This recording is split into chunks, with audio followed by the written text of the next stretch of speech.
Join me in welcoming Anthony Nayagan. Hey, Anthony, how you doing today? Very good, Steve. Thank you for having me. Yeah, so good to have you here with us. First off, tell us a little bit about you and how you show up in the world. What is about me? Well, many people call me a mystique. Okay. Mystique is really someone who has realized the wisdom of God. Okay. Where his source intelligence is not his experience or not his human wisdom, but it is divine wisdom. That's really what the difference is. And you acquire divine wisdom. It's not acquiring, you evolve into it by way of intense spiritual practices and disciplines and that and this.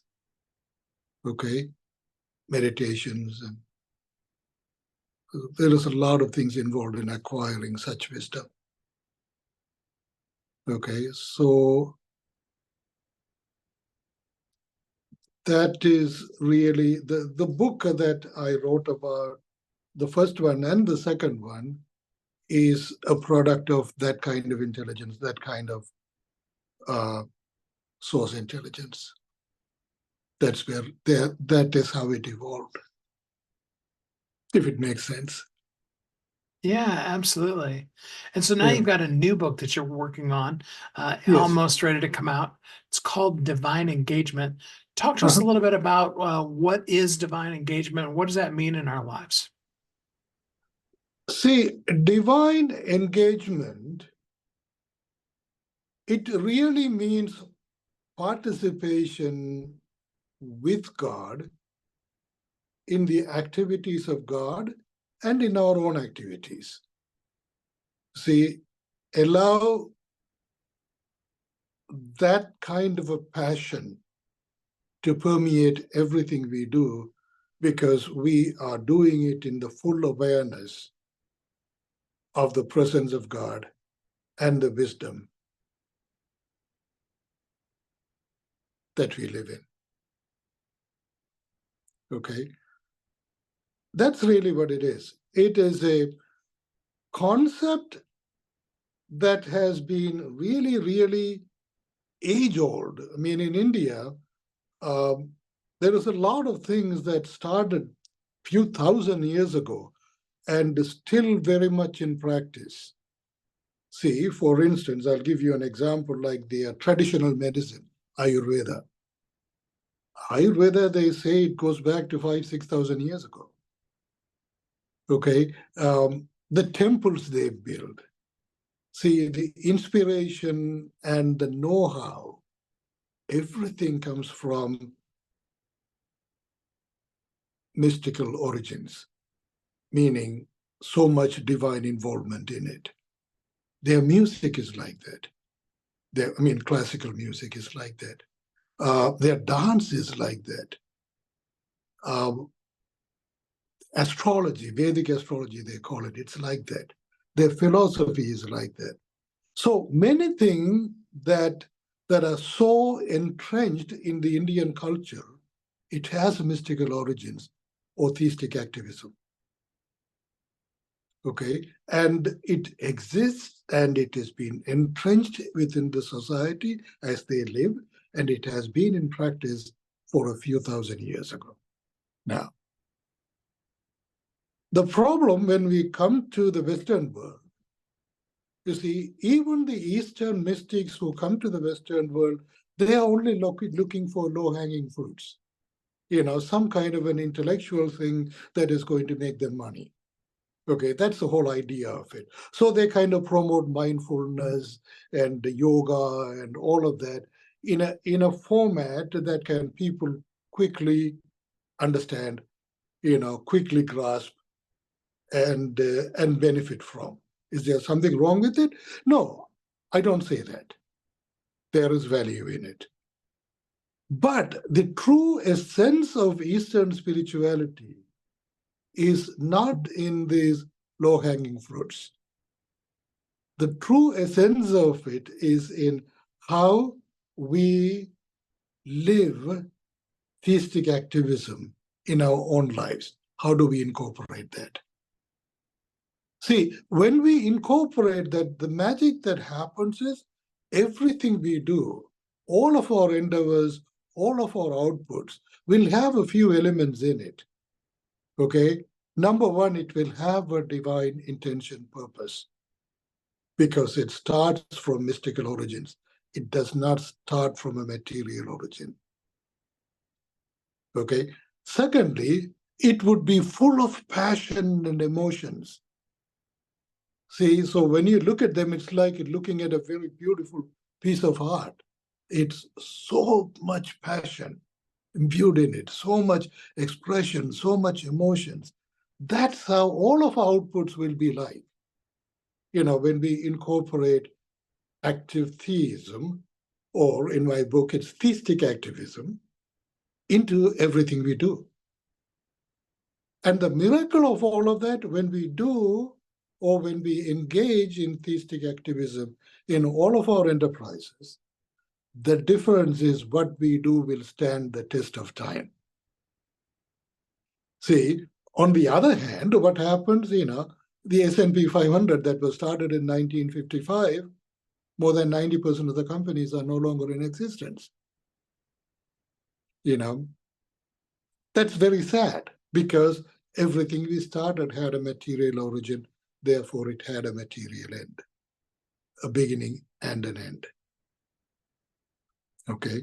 Bible says very clearly, anything that is born out of spirit will remain forever because it has spiritual origins.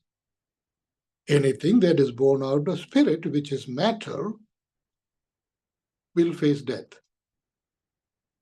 Because it had a material beginning, it will have a material end. See, anything, in other words, theistic activism is not something that begins with a matter, something that is concrete, solid, let's build on it. That's not how it begins. It begins with so much love, so much passion, so much emotions, and something so incredibly abstract that we can observe and bring what we observe through synthesis into something that is manifested. See, creativity, or any creation for that matter, it starts in an abstract origin. In other words, in an unmanifest origin. Okay? Then it goes through the process of becoming a manifested existence.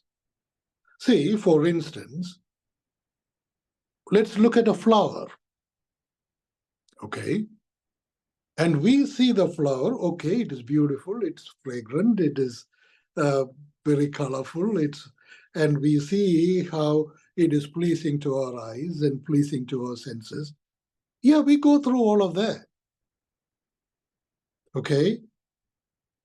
But when we look at flower from a mystical origin, what the flower has that we don't see with our sensory eyes is life. It is that life that makes that flower so beautiful, so fragrant, so colorful, so enchanting. It is the life that is making it. You see, if without life, the flower is nothing. You see that? So the material beginning, as we see it, will have a material end. But the mystical beginning, which is the life in it, and that will touch our souls and it'll just go on forever, even after the flower is dead.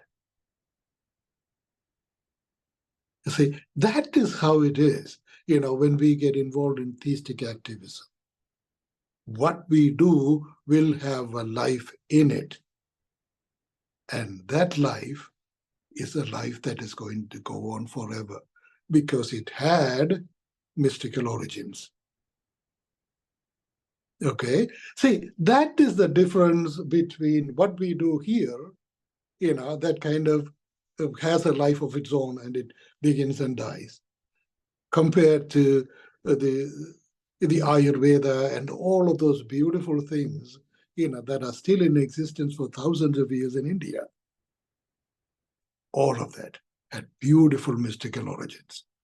And we can innovate and we can create and we can come up with policy decisions and things like that could last a lifetime if we engage in theistic activism. See, this is the first time in the history of the world a mystic is coming forward to coach people, to teach people how to incorporate theistic activism in their creativity, in their innovation, and in their critical thinking, and in their policy making and all of that. First time ever happened.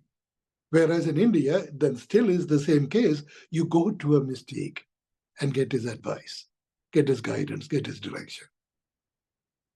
See, people actually don't practice theistic activism. They go to people who practice it. So the first time ever in the history of theistic activism, a mystic is coming forward, and I would train people who are inspired to create and to innovate and to think and make policies and all of that, engaging God as part of their creative, innovative process. First time ever. And I will not only train them, I will guide them, I will handhold them, I will take them all the way. See, that is really what my commitment is. And so this book actually is an introduction to theistic activism. I absolutely love that. Well, Anthony, I really appreciate it. We're really looking forward to the book. With your permission, while we're still recording here, I'd like to jump off a little bit from what you were saying and give some people a little bit of insight into what the Bible actually is specifically saying about what you're saying. How would you feel about me doing that? Absolutely, go ahead. Yeah. And I could add to it also if I can. Yeah, absolutely. No, go ahead, say it. So Hebrews chapter 13, verse 1 starts off, faith is the evidence.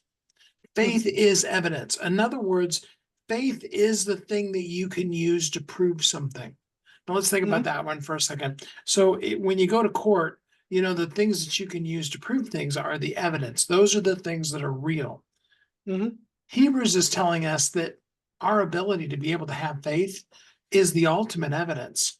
Faith is the evidence of the things that we hope for. Hope is unreal and intangible, but when we add faith to it, then we have the evidence that can make those things. It becomes then the tangible. It says it is the substance of things not yet seen. It really is the core of, and we tend to take it the other way around, right? We tend to end up hoping, wishing, believing, working hard to do all those things. When in point of fact, actually, faith is the evidence. Faith is the place where it starts. And it's in that faith that then we have the proof, we have the structure, we have the foundation, we have the truly tangible that all of these other intangible things are based on. I'll give you a perfect example. When you fall in love with somebody, often there becomes the question of, well, how do you know? Okay. And you can't like rip your heart out and hand it to somebody and say, see right here, there's a little love button. But it's the fact that that feeling, you have the faith in that, and that faith becomes that then tangible connection between your soul and the other soul of the other person that connects you in such a deeply, incredibly wonderful spiritual way that can't happen without that tangible, evidentiary faith that exists in there. And I love how Paul writes that. And he says it so simply, and then moves on. And yet there's so much just in that one verse. Faith is the evidence of things hoped for. It is the substance of the things that we cannot see. So we believe, and because we have the ability to put faith in the things that we believe, then is when reality truly begins to start, versus we see and then we can believe. You know, Jesus said to Thomas, blessed are those who have not seen and yet believe, versus those who need us to prove it to them. And I just really, I find a lot of comfort in that, especially these days, you know, because there's quite a bit actually of chaos going around in the world, and a lot of things that could leave a person feeling very unhappy, unhinged, uncomfortable. And yet when we can step back to our faith and realize that that's the foundation of what we're doing, then everything else becomes the unreal, because the faith is really truly what's the real. So anyway, just as you were talking, that verse came to my mind and I was thinking of that, so I thought I'd share it with you. That actually is beautiful. You know, I'll give you another word. Yeah. Jesus says to Philip. Philip is asking Jesus a question, show us your Father. We want to see him. See, for that, Jesus answers, haven't you seen me? I tell you the truth. I see what my Father is doing, and that's what I do. If you have seen me, you have seen the Father. That is theistic activism of Jesus. See, he sees exactly what his Father is doing. You see, and we kind of think that, all right, that vision or that encounter of what Father is doing, it is just happening way out there, and Jesus has a direct connectivity to it. That's not true. The truth is, see, it is happening in the soul of Jesus, which is the image and likeness of his Father. So all he does is he just looks at his soul. He observes his soul, and the soul reveals to him what the Father is doing. And that's what he is manifesting in his actions, in his words, in his thoughts, and everything. It's coming from his soul. You see? I mean, we think that, okay, Jesus was God, that is why he was not able to do it. We cannot. That is not true at all. That is not true at all. If we believe Jesus came and lived among us so that we could imitate Jesus and live just the way he lived, then it goes beyond that, isn't it? He lived among us as a human being. See, so what he is describing, that he was able to do as a human being, not as God. So you can see me as God when I can do that. That is theistic activism. Absolutely. See, you know, God created us in his image and likeness. So the concept of having God inside us, our soul being the image and likeness of God, it is very consistent with the teachings in Christianity. Very consistent. See, whereas now we have learned to live with ourselves as a body, which is really not an image and likeness of God. The body is perishable. God is imperishable. God is the unmanifest. You see, he lives forever. And we cannot compare that to our body and our sensory experiences and all of that. It is much more of a transcended experience than a sensory experience. Okay, that's really what it is. And it is something all of us can learn, especially if we are inspired to think that we have a calling to do something great with our lives, something impactful with our lives. And I mean, it's one such calling, it will pester you all your life. It's not going to leave you alone. You can relate to that. Yeah, so Oh, you cannot yeah. escape that feeling. And if anybody who has that kind of a feeling, I am perfectly willing to help them. That is my calling in life, is to help people, and enable them and empower them to get involved in theistic activism. So anything and everything they create will have passion in it, will have life in it, will have longevity. We have everything that have eternity built into it. Everything they do, everything they endeavor, everything they output. That is the beauty of it. That is the essence of true spirituality. See, from the time of Adam, we were created to produce. We were created to endeavor. And we were created to create along with God. That was our mission in life from the beginning. You see, but we are too preoccupied with our sensory beings, not our soul. When we go deep into our soul and relate to soul and witness who we are as the image and likeness of God, spirituality has a whole different meaning. Whole new meaning, whole different meaning. You see. And it is very consistent with the Bible. It is not something, okay, the Bhagavad Gita has it, or the Veda has it, or the Buddhist scriptures has it. No, Bible is full of it. Yeah, they also have it, but the clarity and the wisdom and the life in God in our lifetime is more emphasized in the gospel than any other scriptures.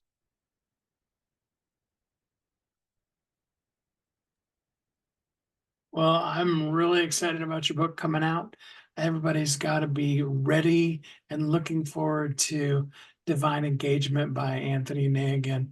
Anthony, thanks so much for spending some time with us here on the Thank show you today. so much. Thank you so much. God bless you, and God bless all of you who are listening to this. Thank you.